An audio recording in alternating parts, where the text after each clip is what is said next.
কে রে পরশ, দুইজন সারা জীবন যে ফেজলেমি করে, ওদের এত পরিবর্তনের কাহিনী কি কি হইছে?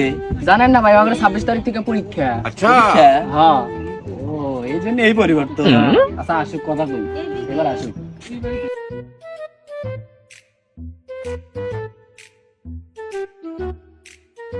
এই বড় ভাই এদিকে আসেন। আসসালামু আলাইকুম। ওয়ালাইকুম আসসালাম। কে রে ভাই, তোর দুজনে এরকম পরিবর্তন কে? কাহিনী কি? সারা জীবন যে ফেজলামি করিস আর এই সময় এই পরিবর্তন কি হয়েছে তোদের? ভাই দুঃখের কথা আর কি বলবো ভাই, সারা বছর তো পড়ি নাই কিছু। প্রত্যেকটা পরীক্ষা ভাই কিছু দেওয়া হইলেন ভাই, অন্তত 5টা জানি করি ভাই। ও এই ব্যাপার। আচ্ছা ঠিক আছে, দোয়া করে দেবো নে। দুইজন যে বদমাইশগিরি করো আর এখন হুজুর হইছাও, সামনে পরীক্ষার জন্যে ঠেলে ঠেলে পাশ করে পারবি নি? ইনশাআল্লাহ ভাই। আচ্ছা ঠিক আছে, তাহলে ভালো করে পড়ো।